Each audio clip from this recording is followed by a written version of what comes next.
Well, Trump's big, beautiful bill is actually killing the EV tax credit, I believe, by September 30th. Now, before you go buying an EV before September 30th because you're worried about these tax credits being gone, please watch this video till the end. I will put some links down below in the chapters. There are some reasons why, and I don't see anyone else talking about this. I'm surprised that most of these automotive journalists aren't picking up on downstream effects from this tax credit being removed for the new and the used vehicles. And it has something to do with your trade-in value is going to be diminished greatly. So please watch this video if you're in the market. Just consider all your variables before you pull the trigger. So if you want to get an EV, you probably better do it before the tax credit runs out. I have a feeling that these manufacturers are going to really try pushing their EV inventory over the next 30 days. You're going to see even better deals than we've seen in the past. Here's the bigger question. I think that this is going to drastically slow down EV sales. They've already been slowing, cooling, whatever you want to call it. When you take away $7,500 credit, that's going to drastically change the payment. And the biggest thing that I don't see a lot of people talking about is the negative equity. When buyers look at a new EV, especially because they depreciate so much in that first and second year, it's like a 50% depreciation on these electric vehicles. They are the most depreciation of any vehicle on the market. The way people justify their purchase a lot of the time is saying, well, that $7,500 tax credit is going to eat up some of that depreciation. That's going to be gone. I think this is going to affect EVs way more than other outlets are saying. Let's look at some numbers. I'm going to show you just a couple scenarios of now versus when this credit's gone, and just to kind of compare what it's going to look like for buyers and where do you guys think the EV market's going to go. Now, to be fair, I think Tesla is probably going to be a little better off than some other manufacturers. Why? Because of what you see here. I think they're going to get this robo-taxi thing going. Regulations are kind of being tamped down for that. And they're going to have a huge market there of robo-taxi and, maybe taking over some of the Lyft, Uber style market. So that's where they're going to be able to play and potentially do it without a tax credit. But I'm not sure about everybody else. And this is coming in courtesy of electric.co. Nissan is already cutting production of the new Leaf EV and it hasn't even launched yet. And according to this outlet, an internal memo revealed it would delay production around 10 months. Nissan cited recent slowing EV demands in the US market thanks to the Trump administration eliminating the federal tax credit. So I think manufacturers are going to just preemptively stop producing a lot of these EVs.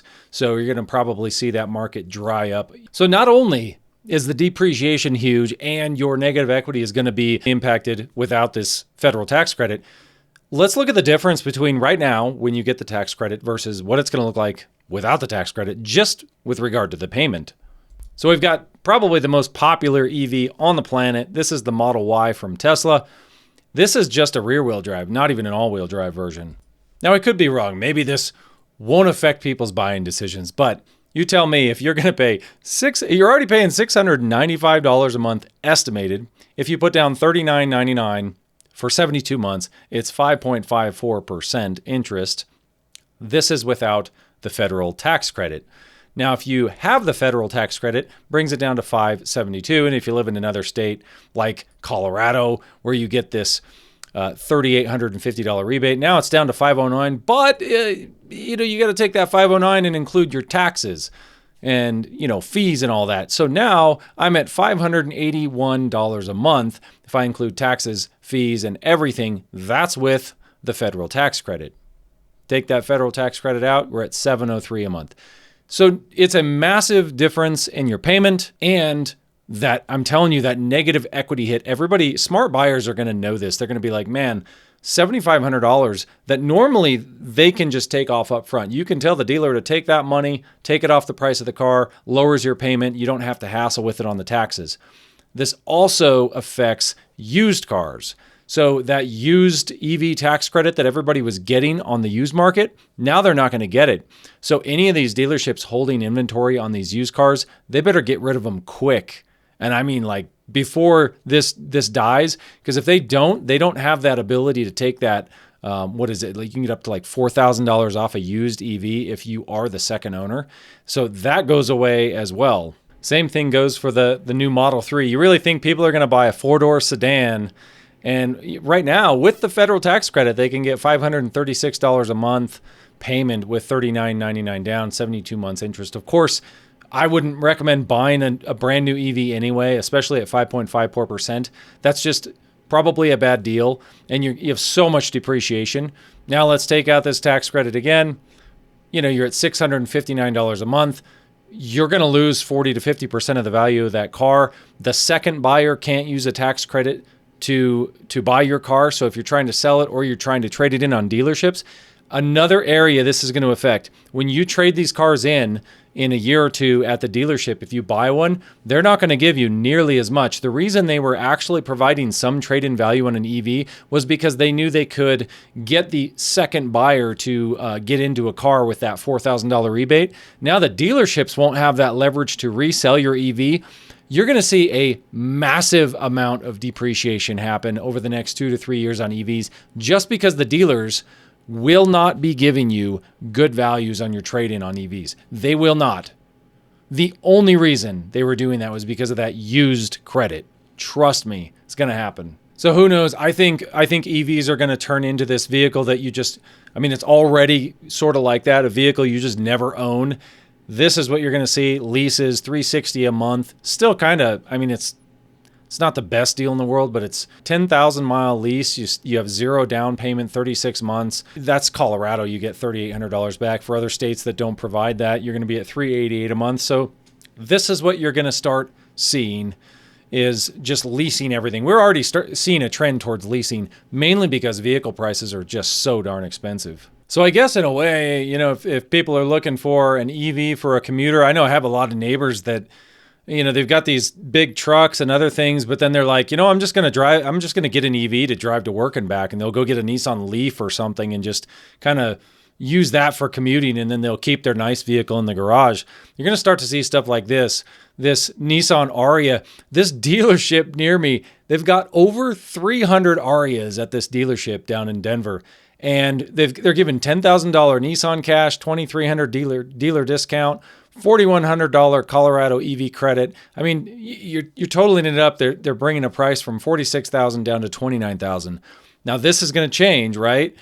They're trying to push these out now. They have this inventory of EVs and they're freaking out because September 30th is coming quick. And they want to get rid of this inventory. I think all these manufacturers are going to start scaling back on their production. And Nissan's already stated in an internal memo they're going to do that. So you're going to see this inventory over the next probably 60 days start to get a little more thin. And then they're probably going to see how customers respond to not having that $7,500 credit, whether they're going to buy EVs or lease them or not.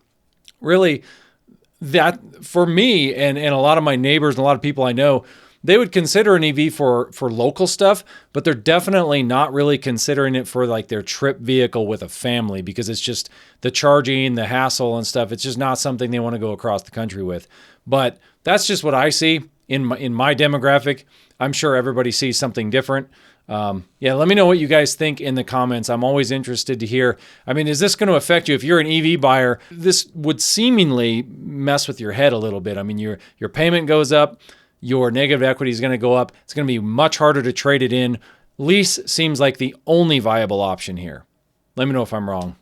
Now, to go through the list of vehicles that actually qualify for the $7,500 tax credit. So if you do want to get it before September 30th, here's all of the vehicles. You got the ZDX, all the Cadillac, Lyriq, Optic, Vistique, the Chevy Trailblazer, Equinox, Silverado is a big one, the F-150 Lightning, Genesis GV70, this GMC Sierra, Honda Prologue, all the Ioniq 5 and 9, Jeep Wagoneer S, EV6, EV9 from Kia, the Tesla Cybertruck Model 3, Model X, and Model Y.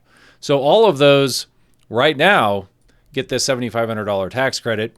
That's going away. And in addition to that, remember, if you own one of these and you're not leasing it, if you go to trade one of these in, I would say you can expect to see probably at least $3,000 to $4,000 less on trade-in just because of this bill. So after September 30th. Thanks for watching. Till next time.